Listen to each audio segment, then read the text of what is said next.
إنما يخشى الله من عباده العلماء.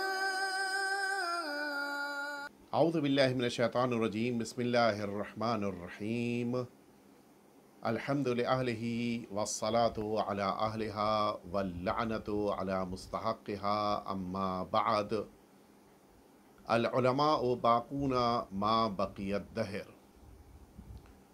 معزز اور محترم ناظرین کرام، آپ مسلسل 2 ایپیسوڈ سے مرحوم حجت الاسلام والمسلمین شیخ عبدالزہراء کعبی علیہ الرحمۃ والرضوان کو نہ صرف یہ کہ ان کی زندگی کے بعض واقعات کے ذریعے سے سن رہے ہیں، بلکہ ان کے اس درجے اور اس منزلت کو بھی محسوس کر رہے ہیں جو اللہ رب العزت کی نگاہ میں ان کے لیے قرار پائی تھی۔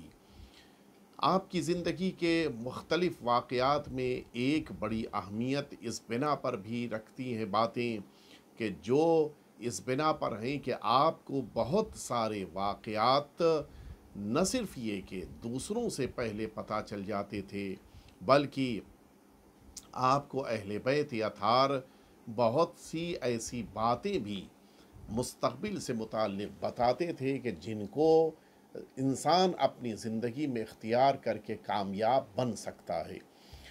مرحوم آیت اللہ سید کاظم قزوینی علیہ الرحمۃ والرضوان بڑے بزرگ نہ صرف یہ کہ عالم گزرے ہیں، بلکہ اچھے خطبہ میں بھی آپ کا شمار ہوتا ہے۔ اچھے اوریٹر تھے، اچھی تقریریں کرتے تھے، اور ایک زمانہ تھا کہ سرزمین کربلا پر آپ کی تقریروں کا ہر طرف چرچا ہوتا تھا۔ آیت اللہ سید قزوینی اس زمانے میں نماز صبح میں چونکہ مجمع کافی تعداد میں آتا تھا، لہٰذا آیت اللہ سید قزوینی کی تقریر ہوتی تھی، اور اس کے بعد یعنی اس تقریر کے بعد دوسری تقریر شیخ عبدالزہراء کعبی علیہ الرحمۃ والرضوان کی ہوتی تھی۔ مجمع دونوں تقریروں میں اسی طرح سے بیٹھا رہتا تھا، کوئی ایک انسان بھی درمیان سے اٹھ کے نہیں جاتا تھا یہ کہتے ہوئے کہ ہم تو نماز صبح کے پہلے سے حرم میں آئے ہوئے، ہم کیسے اب اتنی تقریروں کو سن سکتے؟ نہیں، اس زمانے میں لوگوں کو مجلسوں میں بیٹھنے، مجلسوں سے استفادہ کرنے، علماء کو سننے کا ایک شوق تھا۔ آیت اللہ سید قزوینی ہر روز تقریر فرماتے تھے، اور اس کے بعد پھر شیخ عبدالزہراء کعبی تقریر کرتے تھے۔ یہ ہر روز کا طریقہ کار تھا۔ لیکن ایک دن خود آیت اللہ سید قزوینی کا بیان، سید کاظم قزوینی علیہ الرحمۃ والرضوان، کہ میں اس دن رات ہی سے کافی تھکا ہوا تھا، اور اس تھکان کی بنا پر میں نے یہ سوچا کہ نماز صبح کے بعد، چونکہ ہمارے روایتوں میں ہے کہ اگر انسان نماز صبح کے پہلے سے اٹھا ہوا ہے تو سورج نکلنے کے بعد تھوڑی دیر آرام کر لے، اور اس کے بعد پھر اپنی زندگی کے بقیہ امور کو اختیار کرے۔ آیت اللہ قزوینی نے یہ سوچا کہ آج میں حرم دیر سے جاتا ہوں اور تقریر بعد میں کر لیتا ہوں، اور خود شیخ عبدالزہراء کعبی جب میں نہیں آؤں گا تو خود بخود وہ پہلی تقریر کر لیں گے، اور بعد میں پھر میری تقریر ہو جائے گی۔ مجمع کے لیے تو کوئی فرق نہیں پڑے گا، مجمع پہلے بھی بیٹھا رہتا ہے، ابھی بھی بعد میں بھی بیٹھا رہے گا، لہٰذا میں کچھ دیر تقریباً 30-35 منٹ آرام کر لوں گا تو میں بہتر طریقے سے تقریر کر پاؤں گا۔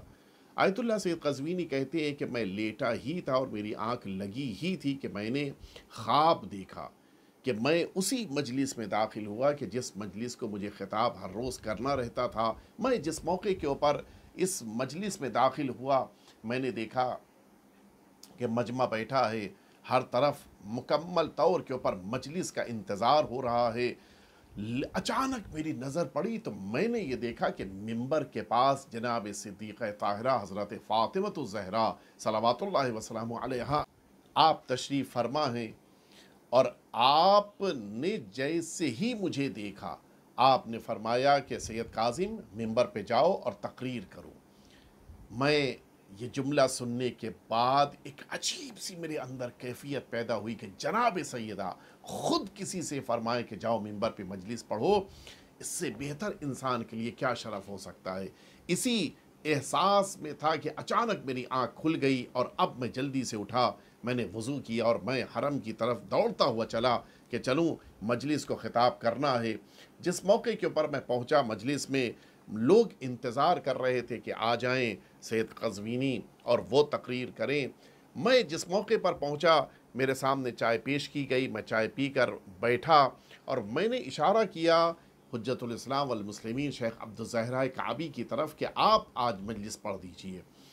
میں نے جیسے ہی یہ جملہ کہا، اس موقع کے اوپر شیخ عبدالزہرا کعبی نے میری طرف رخ کیا اور مجھ کو دیکھتے ہوئے کہا کہ آپ کی جدہ ماجدہ نے آپ سے پہلے مجلس پڑھنے کے لیے کہا ہے، لہٰذا پہلے آپ پڑھیے گا، میں بعد میں پڑھوں گا۔ اس سے ہی بات پتہ چلتی ہے کہ وہ خواب کہ جو آیت اللہ قزوینی نے دیکھا، اس خواب کی مکمل خبر شیخ عبدالزہرا کعبی کو بھی تھی۔ نہ جانے کیا شرف، کیا درجہ، کیا رتبہ ہے کہ جو خواب سید قزوینی دیکھ رہے ہیں اس کی خبر شیخ عبدالزہرا کعبی کے پاس ہے۔ اور پھر اس کے بعد جس موقع کے اوپر سید قزوینی نے مجلس پڑھی، بڑی کامیاب مجلس، اور شیخ عبدالزہرا کعبی نے بعد کی جو مجلس پڑھی وہ بھی بے پناہ کامیاب۔ اصل بات جو اس میں غور طلب ہے وہ یہ بات ہے کہ واقعی طور کے اوپر جناب سیدہ ان مجلسوں پر توجہ دیتی ہیں، ان مجلسوں میں جناب سیدہ کی عنایت ہوتی ہے، انہیں یہ تک پتہ ہوتا ہے کہ کون خطیب پہلے پڑھ رہا ہے اور کون خطیب بعد میں پڑھ رہا ہے۔ اتنی اہمیت جناب سیدہ کی نگاہ میں ان مجلسوں کی ہے، اور اسی سے یہ بات بھی ہمیں محسوس کرنی چاہیے کہ جن مجلسوں کو جناب سیدہ اہمیت دے رہی ہیں ان مجلسوں کو ہمیں بھی اپنی زندگیوں میں اہمیت دینی چاہیے۔ میں عرض کروں یہی جناب شیخ عبدالزہرا کعبی علیہ رحمت والرضوان کا اپنی زندگی کا وہ واقعہ کہ جو حقیقتاً ہم سبھی کے لیے درس بھی ہے اور ہمیں اس پر غور کرنا چاہیے۔ شیخ عبدالزہرا کعبی کے بارے میں ملتا ہے کہ ایک دن نجف اشرف میں سرکار امیر المؤمنین حضرت علی ابن ابی طالب علیہ السلام کے حرم مطہر میں آپ تشریف لائے۔ آنے کے بعد آپ جیسے ہی داخل ہوئے، ظاہر ہے کہ ایوان طلع میں آپ تشریف لائے تھے، آپ کو دیکھ کر وہاں کے خادموں نے جلدی سے ممبر تیار کیا اور یہ کہا کہ آپ ممبر پہ بیٹھ کے مجلس پڑھیں۔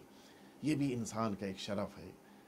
انسان بہت سارے ایسے افراد دنیا میں ہوتے ہیں کہ جنہیں دیکھ کر انسان کو اپنا کام یاد آنے لگتا ہے۔ مثال کے طور پر کوئی آفیسر ہے، انسان کو یاد آتا ہے کہ اس سے سائن لینی ہے، کوئی پیسے والا ہے، انسان کو یاد آنے لگتا ہے کہ اس سے مجھے کچھ رقم لینی ہے، اس سے مجھے کچھ چندہ لینا ہے، اس سے کچھ مجھے فائدہ اٹھانا ہے۔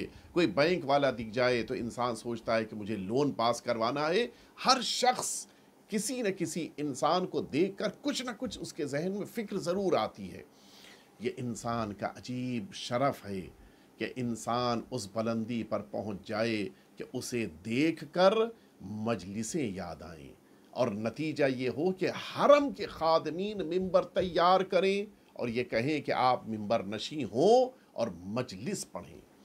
یہ بہت بڑا شرف، وہ بھی سرکار امیر المؤمنین کے حرم مطہر میں یہ شرف ملے، یہ بہت بڑی عظمت ہے۔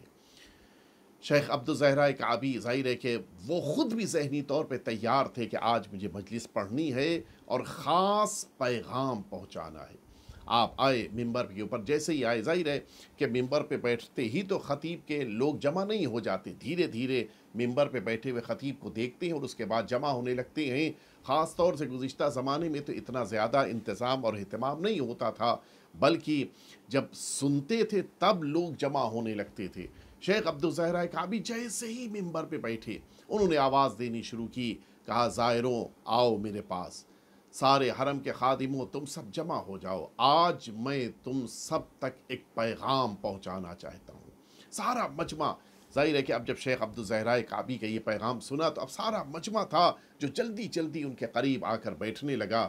جب سب لوگ آ کر بیٹھ گئے، شیخ عبدالزہرا کعبی نے کہا کہ میں نے رات میں سرکار سید الشہداء امام حسین کو خواب میں دیکھا تھا۔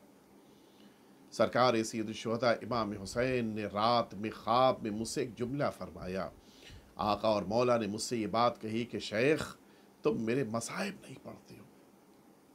شیخ عبدالزہرا کعبی ممبر پہ بیٹھے، مجمع ہے جو ٹھاٹے مار رہا ہے۔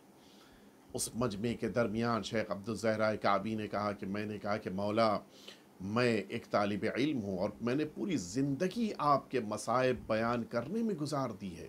میں نے کربلا کے سارے مصائب بیان کیے ہیں، میں مقتل آپ کا صبح عاشور سے لے کے عصر عاشور تک کا بیان کرتا ہوں، نتیجے میں لوگوں کے درمیان آپ کے مصائب میرے ذریعے سے بھی پہنچ رہے ہیں۔